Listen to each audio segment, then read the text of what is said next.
If you're staring at your to-do list and you have no idea where you should start, you need to apply the Pareto principle, otherwise known as the 80-20 rule. The Pareto principle, named after economist Vilfredo Pareto, is a common principle used across various industries and businesses to help determine the highest priority tasks that yield the most impact. When you've identified the high-impact tasks, you're guaranteed to increase your productivity and your profits. But where did this principle originate from? Well, the original observation of the Pareto principle was linked to the relationship between wealth and population. According to what Pareto observed, 80% of the land in Italy was owned by 20% of the population. After surveying a number of other countries, he found the same applied abroad. So, for the most part, the Pareto principle is an observation that things in life are not always distributed evenly. The Pareto principle can be applied in a wide range of areas, such as manufacturing, management, and human resources. For instance, the efforts of 20% of a corporation's staff could drive 80% of the firm's profits. Still a bit lost? Let's look at an example, shall we? In business, for instance, when the Pareto principle is applied, it means that 80% of your profits come from 20% of your sales. So, it would help if you focus your energy on those clients who make up the 20% of your highest sales. If you're a marketer, you may have noticed that 20% of your marketing messages account for 80% of your campaign results. Or, if you're working on a major marketing project, you might see that 20% of your initial efforts are responsible for 80% of the final outcome. If you're a financial advisor also, you might have noticed that 80% of your business profits derive from 20% of your clients. Hence, it might be best to work on maintaining the relationship with those particular clients. It is, however, important to note that the Pareto principle doesn't just apply to overall outcome observations, though.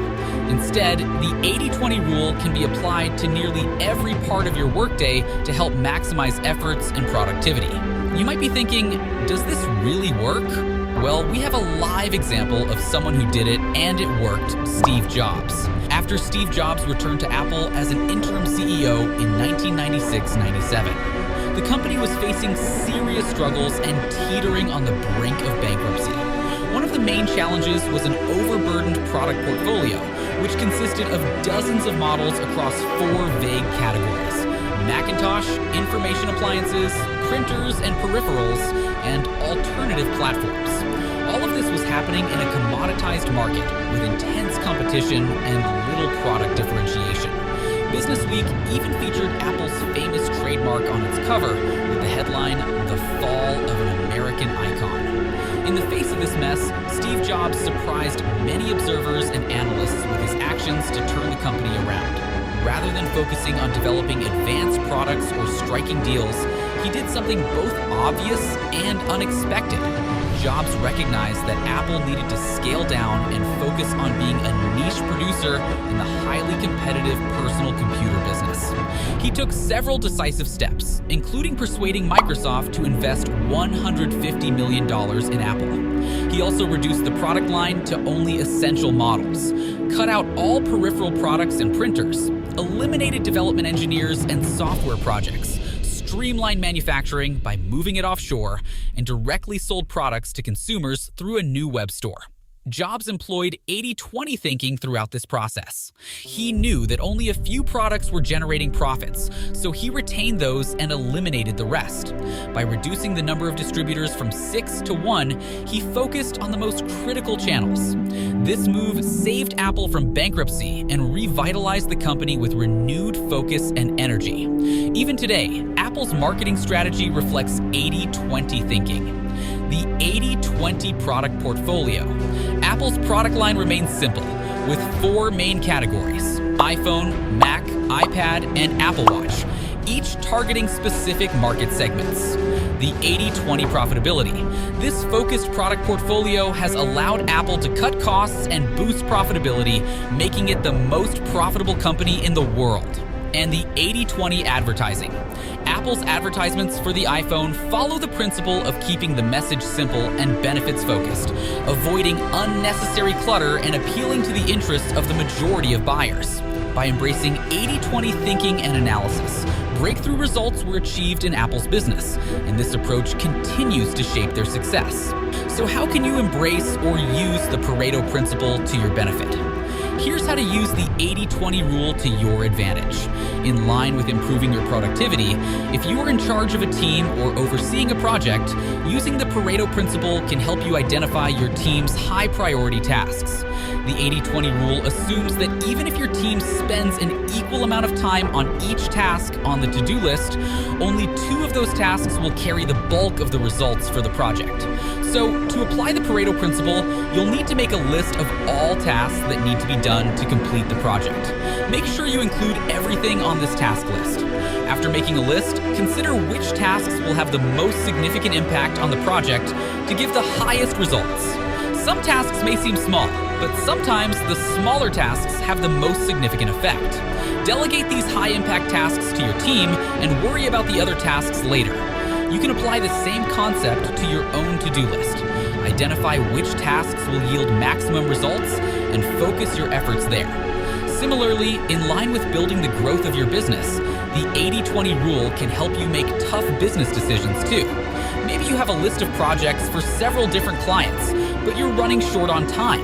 If the 80-20 rule is true, you'll want to focus your time and efforts on pleasing and developing solid relationships with the 20% of your clients who yield the most results for you. Rid profits. This isn't to say you should be unprofessional and disrespect your other clients. But if you're feeling overwhelmed or tight on time, it might be helpful to recognize where you're receiving the most of your results and dedicate your time and effort to those clients. The Pareto principle can also help you think about business problems and potential solutions.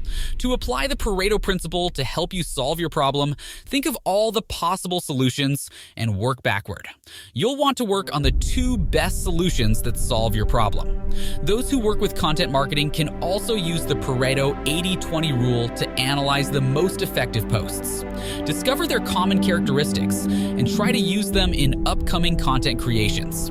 In addition, with the remaining 80%, try to optimize them by adapting them to the 20% that work well. As you can see, the Pareto principle presents many advantages. However, like all principles, the Pareto principle has a few drawbacks. When using this principle, it's important to remember that the 80-20 rule is not about reducing your workload. Instead, the Pareto principle helps you identify the most critical, high-impact tasks on your to-do list. Don't neglect the small tasks, unimportant tasks, though. Eventually, those small tasks will become important if you let them sit too long. Additionally, yes, the 80-20 rule might help you identify which of your employees are producing the most work if you're managing a team. But looking at the 20% of employees that complete 80% of the work doesn't necessarily mean you should fire everyone else. Instead, use the findings of the Pareto rule to delegate tasks to your team fairly. Encourage your team to collaborate on high-priority tasks or assign different jobs to different people and check in with everyone to ensure they feel responsible for their part of the equation. Your employees will be encouraged to work harder if they know they're contributing to the biggest piece of the rewards, not just the minor details. In all, know when to apply it so you don't encounter a disadvantage. Remember, the numbers 20% and 80% are not exact statistics, just estimations and observations. The point of the 80-20 rule isn't the numbers. The point is, everything in business is not created equal. There are a few things that are weighted with a far greater reward compared to other things. So spend your time working on tasks or working with clients that will yield the highest results by applying the Pareto principle to your business, which would in turn make you more likely to increase your profits while cutting back on wasted time and effort. Thank you for watching, and I would see you in my next video.